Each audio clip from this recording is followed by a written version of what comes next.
Êxodo capítulo 21. Esse capítulo nós vamos falar sobre leis sobre os servos, leis sobre homicídios e leis sobre violência e acidentes. É importante que antes que a gente comece a falar, a gente tenha assim uma visão panorâmica do contexto, né? Então lembra-se, mais ou menos é 4.000 anos antes do que nós estamos falando, 4.000 anos atrás. A nação de Israel, ela estava acabando de nascer. Ela era uma criança. E qual era a referência de vida da nação de Israel? A referência deles era a escravidão. Eles trabalhavam ali para Faraó, trabalhavam no Egito. E como o povo tinha se mostrado até agora aqui no deserto? Um povo que se queixava, que murmurava. Inclusive Moisés disse a Deus que só faltava apedrejá-los. E nós vamos ver o que? Que depois o povo também ele faz o que? Um bezerro de ouro para adorar, porque Moisés estava demorando para descer do monte. Olha que interessante. Os 4 primeiros mandamentos dos 10 mandamentos é sobre somente ter um Deus. Deus falando que ele é um Deus zeloso.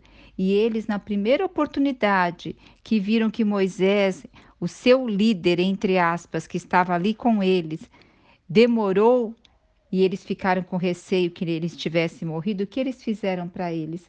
Um bezerro de ouro. Então, olha o coração do povo. Então, por isso que tem que ter a lei muitas vezes para ter limite. Agora, dentro também desse panorama, cada nação tinha a sua lei, adorava os seus deuses e a forma de adoração. E aqui o Senhor vai dar o quê? A lei para o povo hebreu, né? E também nós temos que ver a condição que tinha um homem, ou assim, naquela época não havia a CLT, não havia Constituição como nós temos hoje, né? Então, quem tinha posses, ele tinha vários servos que servia de mão de obra para ele. E agora imagine também, era uma sociedade o quê? Que quando tinha um problema, não tinha polícia, não tinha algo a quem você recorrer. Então, tinha que ter algumas estruturas de leis para que pudesse haver ordem na sociedade, né? E já havia também um código que eles chamavam Código de Hammurabi, que veio lá da Babilônia, que não tem nada a ver aqui, mas que alguns povos já seguiam também esses códigos, né? Havia um código de conduta, de ética, de lei. E aqui para os hebreus, como que seria? Haveria essas leis e a causa, quando houvesse uma causa, seria levado também aos anciões para o quê? Promulgar a lei. Mas todas as pessoas tinham ciência da lei, que elas, se elas prejudicassem a outrem, elas iam pagar com a mesma moeda. E a lei coloca o quê? A lei coloca limite à maldade humana. Porque principalmente em filmes, a gente vê muito aqueles filmes de vingança, né? Que uma família vai se vingar da outra e mata toda a outra família. E hoje tem tantos filmes, tem aqueles filmes Duro de Matar, todos esses filmes incitando a violência, incitando a matança, a vingança, é tiro para lá, tiro para cá. Então, aqui também se coloca a lei à vida humana, se coloca limite à maldade humana, né? E o limite também nós vamos ver aqui quanto até animais, quanto à prudência que a pessoa tem que ter quando ela tem um animal, para que um animal não fira outra pessoa. Hoje a gente, né, tem exemplos muitas vezes de cachorro feroz que agride outra pessoa, muitas vezes pode até matar outra pessoa. Então aqui também vai falar sobre essas leis dos cuidados, vai falar também sobre leis se alguém fizer um buraco, um poço, deixar aberto e alguém cair ali, também vai ter uma paga por isso. Hoje nós vemos assim tantas calçadas mal feitas, pessoas se machucam. Inclusive, certa vez eu caí também devido a isso, uma calçada mal feita e mediante isso quebrei o pé, quebrei um dedo da mão. Então, tudo isso aqui está pondo limite também à responsabilidade de cada um. Então, quando nós formos agora ter comunhão nesse momento com esses versículos, tragam todos esses itens à mente, porque nós temos que nos transportar para aquela época, ver que a nação de Israel estava nascendo, que isso coloca limite à maldade humana, que não havia polícia, não havia prisão, você não tinha quem chamar um policial para te socorrer. Então as pessoas tinham que tomar muito cuidado com o que elas iam fazer, porque elas iam responder na mesma moeda. Então, as primeiras leis, a primeira lei aqui que vai falar, do versículo 1 ao versículo 11, vai tratar sobre as leis dos escravos. Então, aqui eles dão até, a palavra dá até uma ênfase da regulamentação para com os escravos, porque a nossa mente também ela vem muito condicionada à escravatura que teve no Brasil, à escravatura que teve em outros locais, aonde o escravo, o servo, ele não tinha direito algum. Pelo contrário, ele recebia o pior do pior e ele tinha que o quê? Sempre estar ali forte trabalhando. Então, aqui nós vamos ver do versículo 1 ao 11, colocando o quê? Também estabelecendo limite, estabelecendo ordem. E começa dizendo aqui que quando comprares um escravo hebreu, ele vai servir por 6 anos, e no 7º ano ele poderá ter a liberdade. E é interessante também fazer um adendo aqui. Em Deuteronômio 15:18, olha o que diz aqui, ó. Não pareça aos teus olhos duro ou despedi-lo a forro. Quer dizer, não vai despedi-lo, pois 6 anos te serviu por metade do salário do jornaleiro. Então, esse escravo aqui, ele vai estar servindo 6 anos e no 7º ano ele vai poder ter liberdade. Contudo, ele vai estar recebendo a metade de um salário de um jornaleiro, porque assim ele vai ter condições de sair e ter condições de estabelecer-se, né? E o que acontecia muito nessa época? Quando a pessoa tinha uma dívida muito grande, não tinha como pagar, ela pagava com o seu próprio trabalho. Ela pagava com a sua própria vida no sentido de trabalhar. Só que o dono desse escravo, ele também tinha que fornecer o quê? Casa, comida, abrigo.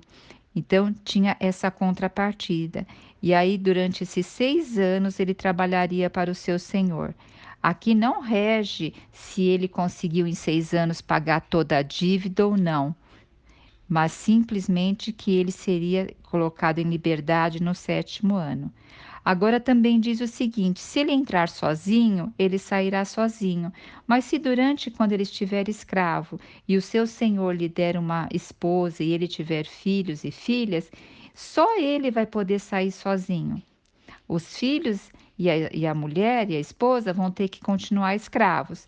Agora, se o escravo dizer eu amo meu senhor, minha mulher e meus filhos e não quero ficar livre, então o que? Ia se colocar uma marca no escravo, ia furar a sua orelha e ali colocaria um pingente onde marcaria ele que ele seria um escravo porque ele desejou continuar escravo, tá bom? E depois no versículo 7 vai falar sobre se alguém vender sua filha como serva. Também havia muito assim, se as escravas mulheres, as servas mulheres, os pais achavam melhor vender suas filhas como concubinas a um homem abastado do que deixar suas filhas à mercê de uma pessoa muito pobre. Então, aqui nós vemos um caso disso. Então, é como assim, também se falava dote depois de um tempo, né? Mas se alguém vender sua filha como serva, esta não terá liberdade depois de 7 anos. Agora, se ela não agradar o seu senhor, alguém da família dela pode resgatá-la de volta, pode tê-la de volta, comprá-la de volta. Mas o seu senhor nunca vai poder vender ela para estrangeiros. Só se for ali da família de Israel. Não vai poder vender para os filisteus, para os moabitas, nada disso. Agora, se esse senhor escolher um dos seus filhos para que case com ela, ela vai ter todo o direito de filha. E se caso pegar uma segunda esposa, ela vai continuar tendo os seus direitos, o quê? De alimentação, de abrigo, de roupas e de direitos conjugais. Então aqui nós acabamos de ver a lei sobre os escravos hebreus. Agora do versículo 12 ao versículo 17, nós vamos ver as leis sobre homicídio. E o que que nós temos aqui? Nós temos dizendo que quem ferir qualquer pessoa e provocar a sua morte, pagará com a sua própria vida, será morto também.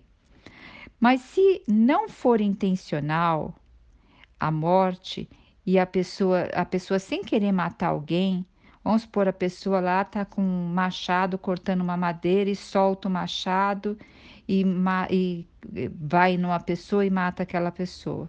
Então não foi proposital, não foi intencional. Então essa pessoa ela vai ter direito a ir para uma cidade refúgio. Se vocês depois quiserem ver, lá em Deuteronômio de 19 a 10, 19, de 1 a 10, vai falar sobre as cidades refúgios, que haviam 3 cidades refúgio para essas pessoas irem, tá? Para elas não ficarem ali, porque geralmente a família de quem morreu talvez gostaria de ter uma vingança, tudo, então essa pessoa vai ser afastada, tá?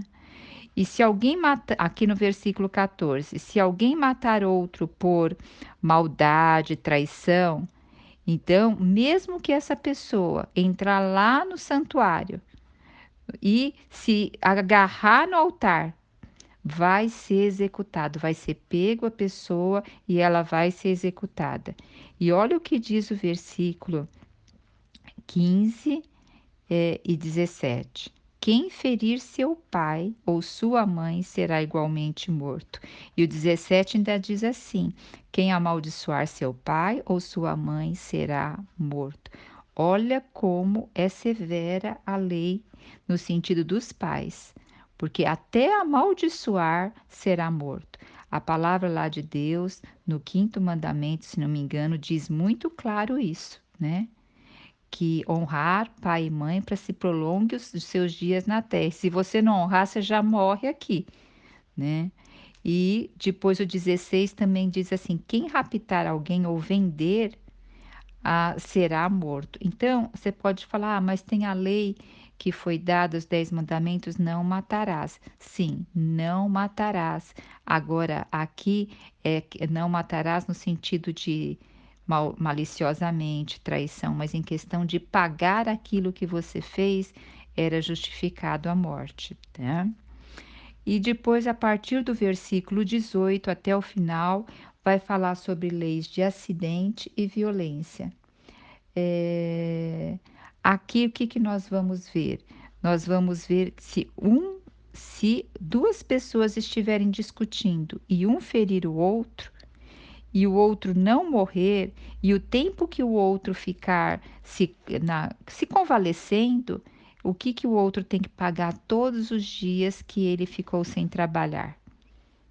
Então vai ter que pagar o período que ele ficou se recuperando. E agora também vai falar mais aqui sobre o escravo. Se ferir um escravo ou escrava e o ferido morrer, vamos ler aqui o 20. Se alguém ferir o seu escravo ou a sua escrava com uma vara e o ferido morrer debaixo da sua mão ou por sua ordem, será punido. Então aqui também vai novamente estar falando assim.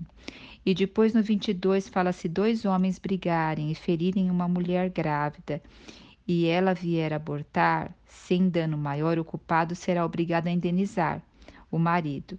Agora, se houver um dano maior, então darás vida por vida. Aqui, esse aborto, lá no original, é se a criança nascer fora de hora. Se a mulher ficou muito nervosa, ou sem querer foi agredida e a criança nascer fora de hora, então, se a criança viver, vai pagar um determinado valor pelos juízes. Agora, se a criança morrer, será pago vida por vida.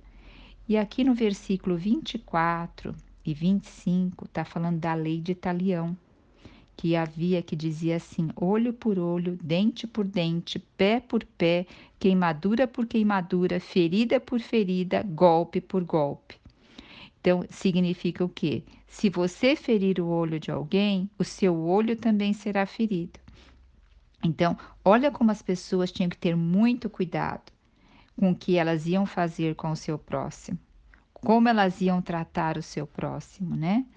Então, aqui vai começando a falar se alguém ferir um olho de um escravo, depois vai também falar sobre, sobre o dente, e vai falando sobre isso. Agora, a partir do versículo 28, o que, que nós vamos ter? Sobre um animal. E um dos animais aqui grandes, né, difíceis de controlar, era o boi. E o boi, ele era tido como um exemplo, um trator naquela época, porque ele ajudava a arar a terra. E só tinha boi pessoas que tinham posses, né? E o boi, aqui vai ter que tomar muito cuidado quem tem o boi, porque diz assim no versículo 28: se algum boi chifrar um homem ou uma mulher e causar a sua morte, o boi será apedrejado e ainda não vão comer a carne dele, mas o dono será absolvido. Mas se esse boi já costumava ser violento e atacar as pessoas, o dono foi avisado e não manteve devidamente preso o seu boi, então, se o boi matar alguém, o que, que vai acontecer com esse boi? Ele vai ser apedrejado e o seu dono vai ser morto. Então, o que, que nós vemos aqui? Que tem que tomar cuidado com também com o que as pessoas tinham. Aqui está dando o exemplo de boi, né? Mas hoje a gente pode levar para a nossa situação dos cachorros violentos, né? Esses pitbulls, tudo. Então, a responsabilidade de tudo que está sobre as nossas mãos, debaixo das nossas mãos. Então, aqui está mostrando o quê? Você tem que ter responsabilidade por aquilo que você tem, e você vai responder por aquilo que você administra, né? Aí também ele vai continuando, falando do boi, se chifrar um menino, se o boi chifrar um escravo. E no versículo 33, ele diz assim: se alguém deixar aberto um buraco, ou se alguém cavar um poço e não tapar, e nele cair um boi ou um jumento, o responsável pela abertura do buraco pagará em dinheiro ao dono. Então, pelo valor de venda do seu animal. Entretanto, o animal será morto e passará a ser de propriedade do primeiro. Então, assim, a responsabilidade também, se você o quê? Tinha ali um buraco e não cuidou daquele buraco e caiu algum animal. E agora também vai falar novamente, olha aqui do boi, do 35, vai falar o versículo 35. Se o boi de alguém ferir o boi de outra pessoa e o boi ferido morrer, olha só, o boi ferido morrer, venderão o boi vivo e repartirão seu valor e dividirão entre si o boi morto. Se o boi era conhecido como violento e chifrador, o seu proprietário não guardou devidamente, indenizará o boi por boi e o animal será morto, seu animal será morto. Então, essas leis colocam o que? Limite na maldade humana, coloca responsabilidade sobre aquilo que o homem tem. Se ele tem aquilo, ele tem que ter responsabilidade. Agora, o que que nós temos aqui na Nova Aliança, no Novo Testamento? Jesus, né? Jesus, ele trouxe o quê? A lei, mas ele trouxe a lei do amor. Aonde a vingança a ele pertence. Jesus falava assim: se te derem um tapa na sua face, vire a outra face. O Senhor falava: não pague mal com o mal. Nós temos o exemplo da mulher samaritana que Jesus nos dá, né? Fala: quem não tiver pecado, que atire a primeira pedra. Quem não tiver pecado. Agora eu pergunto: o que é mais fácil? Cumprir a lei de pôr limite, de ter responsabilidade sobre os atos e ações, ou a lei que o Senhor trouxe? Que até se a gente olhar com intenção impura para uma mulher, a palavra diz, você já adulterou com ela. Aqui no Velho Testamento era se você coabitasse com uma mulher. No Novo Testamento, o que? Está falando do nosso coração. O Velho Testamento está falando da nossa atitude, da nossa ação.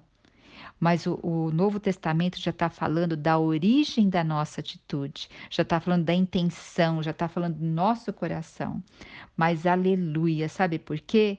Hoje nós temos o sangue de Cristo, que morreu, ele morreu por nós, sendo nós ainda pecadores. Ninguém, nenhum de nós temos condições de cumprir a lei. Nenhum de nós. Por isso que Jesus, ele se fez o quê? A lei por nós. Ele cumpriu a lei por nós. Ele foi esse servo. Ele foi esse servo fiel que veio e ele, inclusive, foi vendido por 30 moedas de prata. 30 moedas de prata. E assim ele vendido por 30 moedas de prata, ele foi à cruz, morreu por nós e ali verteu o seu sangue por nós. Oh, e hoje o Senhor deixou uma palavra para nós, porque Ele é o pão da vida que desceu do céu. E Ele diz: quem de mim se alimenta, por mim viverá. Glória a Deus que nós estamos na era da graça, a era do amor de Deus por meio de Jesus Cristo. Nós louvamos Cristo, nós louvamos a Deus pela nova aliança. Jesus Cristo é o nosso Senhor.